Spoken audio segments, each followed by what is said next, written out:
ሰላም ወደ አድማጮቻችን ማንቸስተር ዩናይትድ እና አርሰናል የተገናኙበት የእንግሊዝ ፕሪሚየር ሊግ ጨዋታ ነበር። የሳምንቱ ተጠባቂ ጨዋታ ነበር። በኦልድ ትራፎርድ ተካሂዷል። 1-1 ተጠናቋል። በተለይ በመጀመሪያው አጋማሽ በሁለቱም በኩል አስደሳች ጨዋታን አልታየም። ብሩኖ ፈርናንዴዝ በመጨረሻዎቹ ደቂቃዎች ካስቆጠረው ቅጣት ምት በስተቀር በሁለተኛው አጋማሽ ግን አስደሳች ጨዋታ በሁለቱም በኩል አይተናል። በተለይ በጨዋታው ላይ ጥሩ ብቃት ነው ያሳየው ዴቪድ ራያ ማንቸስተር ዩናይትዶችን 3 እድሎችን በሚገባ ማምከን እንዲችሉ አግዟል። አርሰናል በኩል ዲክላን ራይስ ከ257 ደቂቃዎች በኋላ ጎል ማስቆጠር ችሏል። በጣም ጥሩ ፐርፎርማንስ ነው ማለት አይቻልም በሁለቱም ቡድኖች በኩል። ነገር ግን በተሻለ ብቃት በጨዋታው ግምት አንፃር ከተጠበቀው አንፃር ማንቸስተር ዩናይትድ የተሻለ ተጫውቶ ውጤቱ ይገባዋል ማለት ይቻላል። ነገር ግን ሁለቱም ተመጣጣኝ ነው። እንግዲህ ቁጥራዊ መረጃዎችም ለሁለቱም ቡድኖች እኩል ነው የሚሰጡት። ማንቸስተር ዩናይትድ 1 አርሰናል 1 ጎል አስቆጥሯል። ኤክስፔክትድ ጎል ማንቸስተር ዩናይትድ 1.65 አርሰናል 1.61። ሁለቱም ሹት ያደረጉትን በምናይበት ጊዜ አርሰናል 17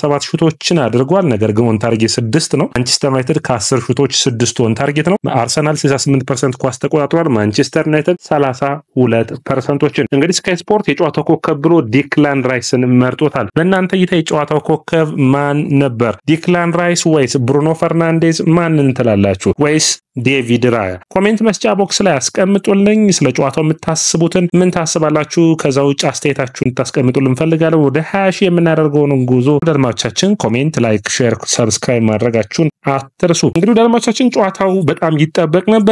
የማይክል አርቴታ 200ኛ ጨዋታ ነው ይህ ጨዋታ።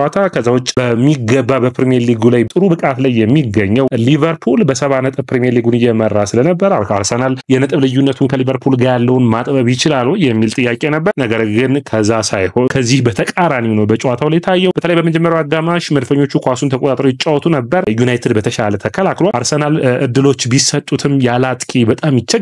ፖል ሜርሰን ከጨዋታው መጠናቀቅ በኋላ አስተያየቱን እየሰጠ ነበርና ለአርሰናል ለቀሪዎቹን 10 ጨዋታዎች ሁሉ ያሳዝኑኛል። ያላጥቂ ነው የሚጫወቱት። ያላጥቂ ደግሞ ቡድኖችን ማሸነፍ በጣም ትቸገራለህ። ማንቸስተር ዩናይትድ እንግዲህ ወደ ኋላ ፈግፍጎ ነው የተጫወተው። ዩናይትድ ምን ያክል ያጫወት ይከፍለዋል ወይ ብላችሁ እንግዲህ ሌላኛው መውቀስ የምንችለው ሩበን አሞሪም ነው። ነገር ግን አሞሪም አሁን ባለበት የዩሮፓ ሊግ ዋና ዓላማው ነው በዩሮፓ ሊግ የተሳካ ፐርፎርማንሶችን ማሳየት። ስለዚህ ይህ የፕሪሚየር ሊግ ጨዋታዎች ላይ ነጥቦችንም ማምጣት ያስፈልጓል። ነገር ግን ዋና ዓላማው ዩሮፓ ሊግ መሆኑን ተከትሎ አንዳንድ ተጫዋቾቹ ደግሞ አልነበሩም። በተለይ ተከላካይ መስመሩን በምትበት ጊዜ ሊንደሎፍ ለመጀመሪያ ጊዜ ነው ቋሚ ሆኖ የጀመረው። ከዛ ውጭ በሁለተኛው አጋማሽ አይዛክ ሃይደንን አስገብቷል። ሃይደን እንግዲህ ለማንቸስተር ዩናይትድ ሲጫወት በጥር ዝውውር መስኮት ከአርሰናል የታዳጊዎች ማዕከል ለቆ ነው ወደ ማንቸስተር ዩናይትድ ሄደው ለመጀመሪያ ጊዜው ነው ለማንቸስተር ዩናይትድ ፕሪሚየር ሊግ ሲሰለፍ። ስለዚህ ሌላ የሚገርም ነው። የነዚህ 3 ተከላካዮች ናቸው የተከላከሉት። ማዝራዊና በግራ መስመር ላይ የነበረው ደግሞ ተመላላሹ ዳሉት ነበር። ስለዚህ የማንቸስተር ዩናይትድ የደካማ የመከላከል መስመር አርሰናልን በሚገባ መከላከል ችሏል በመጀመሪያው አጋማሽ ማለት ይቻላል። ኦዴጋርድ የሚሞክራቸው ከፍ አድርጎ ኳሶችን ለማጣበል ይሞክር ነበር። እድሎችን ሲፈጥሩ አርሰናሎች አልታዩ። ማንቸስተር ዩናይትድ በመጀመሪያው አጋማሽ ጠንካራ አልነበሩም። የሚያገቡ ጎል ሁሉ አይመስሉም ነበር። ነገር ግን የመጨረሻዎቹ ደቂቃዎች ውስጥ እድሉን አገኘ ብሩኖ ፈርናንዴዝ። አሊያንደር ጋርናቾ ፋውል ላይ ተሰርቶ ነበር። አሊያንደር ጋርናቾ ላይ በሚገባ ጎሉን ማስቆጠር ችሏል። መድፈኞቹ በዌስትሃም ጨዋታ በኖቲንጋም ፎረስቱ ጨዋታ በ280 ደቂቃ ጨዋታዎች ላይ አላስቆጠሩም ነበር። በዚህ ጨዋታ ሲያስቆጥሩ ከ3 ጨዋታዎች ማለት ነው የመጀመሪያ ጎላቸው ነው። 257 ደቂቃዎችን ፈጅቶባቸዋል አንድ ጎል ለማስቆጠር። አርሰናል ጎል አስቆጣሪ አጥቂ ያስፈልጓል። አጥቂ ብቻ አይደለም ግን የማጥቃት ኃይሉን መድፈኞቹ ማጠናከር ግድ ይላቸዋል። በጥር ዝውውር መስኮት ይህንን አለማድረጋቸው ዋጋ አስከፍሏቸዋል። ማንቸስተር ዩናይትድም የማጥቃት ችግር እንዳለበት በግልጽ የሚታይ ነው።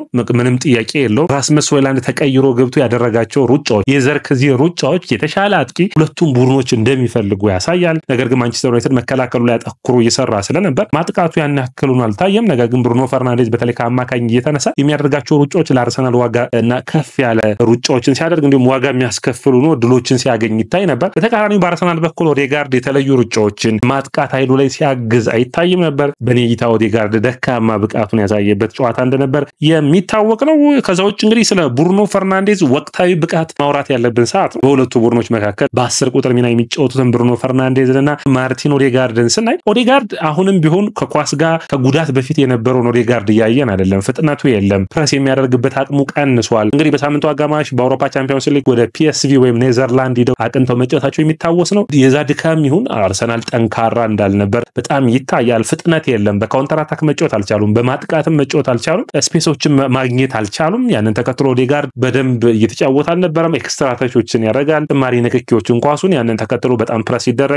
ወደ ኋላ ኳሶችን ሲመልስ እንጂ ወደ ማጥቃት ኃይሉ ወደሚወደው ሹት ወደሚያደርግበት ቦታዎች ላይ ተጠግቶ ሲጫወት አልነበረም። ብሩኖ ፈርናንዴዝ እንግዲህ ጥሩ ብቃቱን እያሳየ ይገኛል። በተለይ ከሮይ ኪን ጋር ቀጥተኛ የሆነ ክርክር ውስጥ ገብተዋል። ብሩኖ ፈርናንዴዝ የማንቸስተር ዩናይትድ አምበል መሆን አይጠበቅበትም። በቡድኑ ውስጥ ካሉ የተሻሉ ተጫዋቾች ውስጥ አንዱ ነው። የተሻለ ብቃትን ከሱ ጠብቃለሁ በማለት እንግዲህ እንደምታውቁት ሮይ ኪን ሁሌ ወቀሳውን ያቀርባል። ይህንን ወቀሳ ለማስቀረት በሚመስል ግን ባለፉት ጨዋታዎች ብሩኖ ፈርናንዴዝ ወደ ጥሩ ፐርፎርማንሱ የተመለሰ ይመስላል። በጉዲሰን ፓርኩ ላይ ያስቆጠረው ጎል የምታስታውስ ነው። ከቅጣት ምት አሁን ሁለተኛ ጊዜ በኦልድ ትራፎርድ ማስቆጠር ችሏል። እንግዲህ ብሩኖ ፈርናንዴዝ በዘንድሮ ውድድር ዓመት 14 የጎል ተሳትፎች ላይ ደርሷል። 7 ጎሎችና 7 አሲስቶች አሉት። ይህ እንግዲህ አስደናቂ ብቃቱ ላይ እንደሚገኝ ነው። ከሱ በላይ ከ14 የጎል ተሳትፎ በላይ ያላቸው በፕሪሚየር ሊጉ 12 ተጫዋቾች ብቻ መሆናቸውን ስታስቡ ደግሞ ብሩኖ ፈርናንዴዝ ጥሩ ብቃት ላይ እንዳለ የሚያሳይ ነው። በመጀመሪያው አጋማሽ በተለይ የጋርናቾ ድሎችን ለመፍጠር ሲሞክር ይታያል። በሁለተኛው አጋማሽ አሊያንደር ጋርናቾ ጥሩ ብቃቱን ካሳየባቸው ጨዋታዎች ውስጥ አንዱ ነው። ነገር ግን እንደ ማንቸስተር ዩናይትድ እና ሩበን አሞሪም ትልቁ ችግር የሚሆንባቸው ትልቅ ቡድኖችን ሲገጥሙ እንዳልሆነ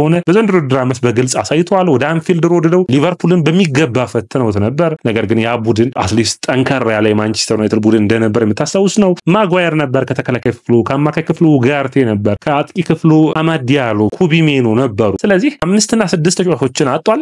ነገር ግን ይህ አርሰናልም የማጥቃት አቅሙ ጠንካራ አርሰናል አልነበረም። ያለ ሳካ፣ ሃቨርትዝ፣ ማርቲኔሊ እንኳን በዚህ ጨዋታ ላይ ተመልሷል። ያለ ሄሱስ ነበር የተጫወቱት። ስለዚህ እነዚህ ጨዋታዎች ላይ እንዲሁም ደግሞ ማንቸስተር ሲቲንም ኢታሃድ ድረስ ሂደው ነጥብ መውሰዳቸው የሚታወስ ነው። ስለዚህ ጠንካራ ቡድኖች በሚያጋጥሙበት ጊዜ ወደ ኋላ ፈግፍጎ ስፔሶችን አግኝቶ ካውንተር አታክ ማድረግ ይችላል። ነገር ግን በመከላከል ወደ ኋላ በሎ ብሎክ የሚጫወቱ ቡድኖችን ማንቸስተር ዩናይትድን መልሰው ለማጥቃት የሚመቹ ቡድኖች ሲያጋጥሙት ግን በቀላሉ የሚፍረከረክ ቡድን ሆኖ የሚታወስ ነው። ይህ ብቃታቸው ግን የአርሰናሉ ፐርፎርማንሳቸው በኔ እይታ የተሰለፈው ቡድን ካለው ስኳድ አንጻር እነዚህን ሁሉ ታዳጊዎችን ይዞ ጥሩ ፐርፎርማንስ ያሳየ ይመስለኛል። አርሰናል ያላጥቂ ይህንን የውድድር ዓመት እንዴት ይቀጥላል የሚለው አሳሳቢ ሁኔታ ይመስለኛል።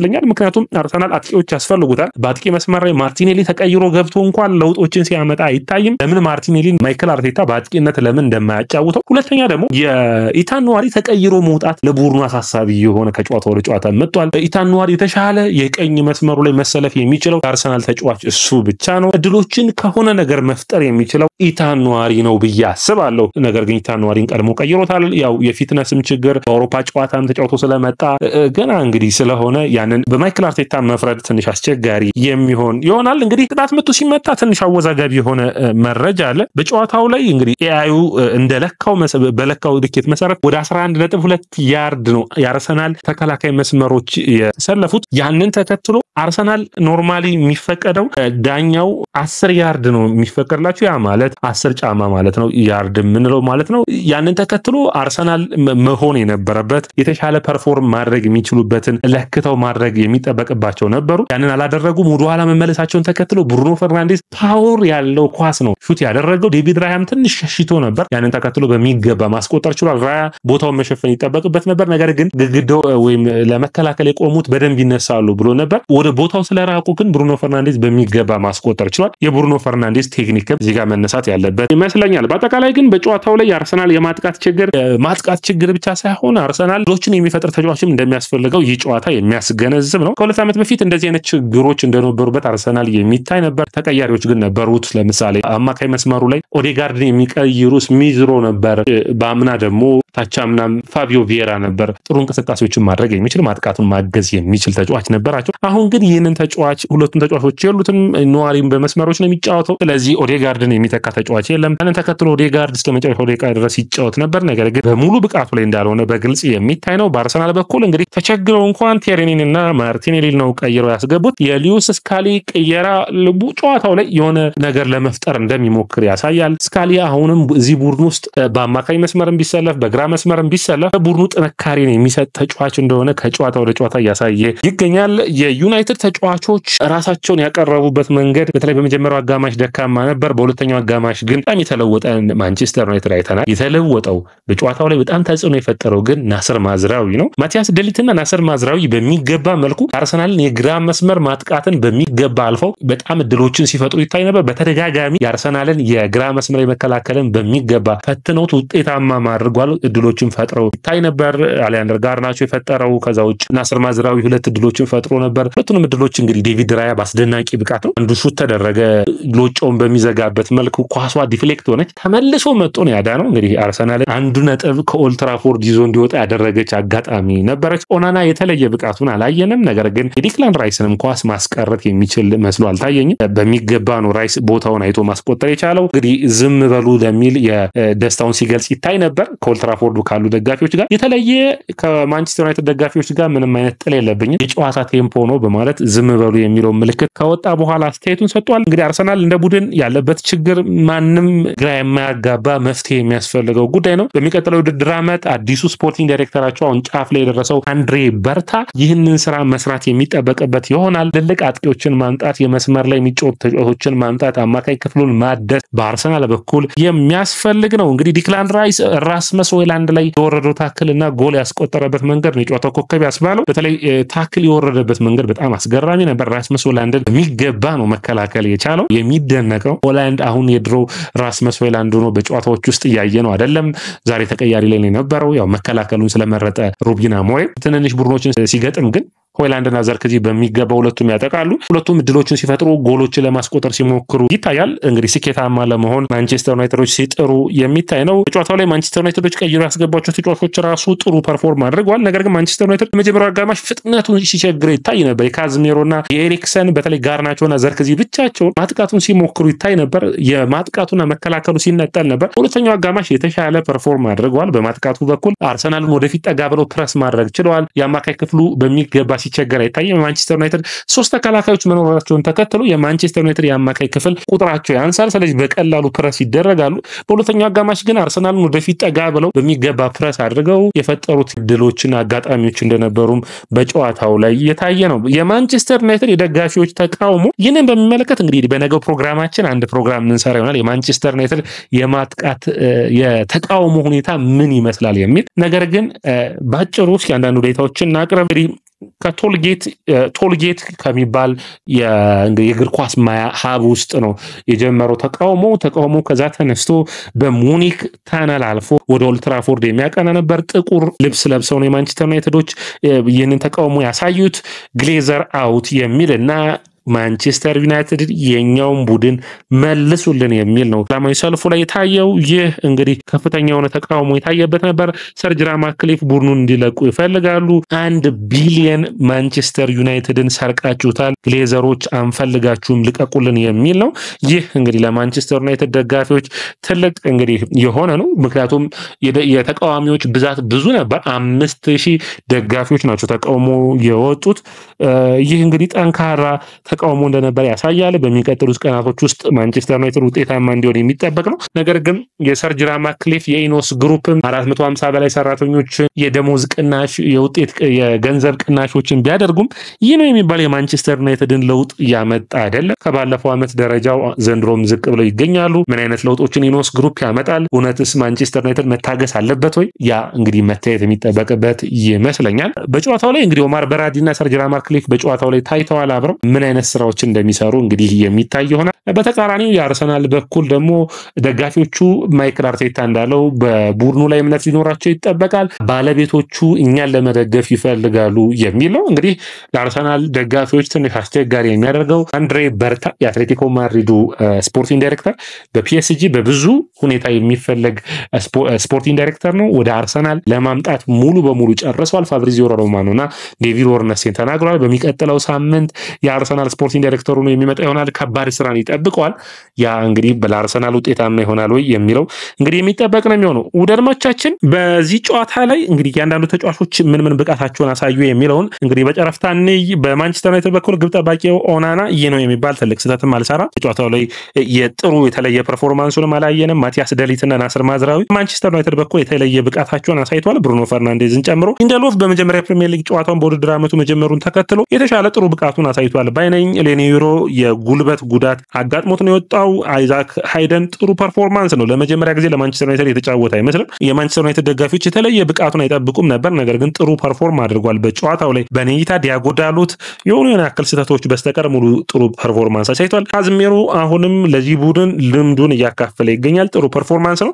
ኤሪክሰን የተለየ ብቃቱን አላሳየም።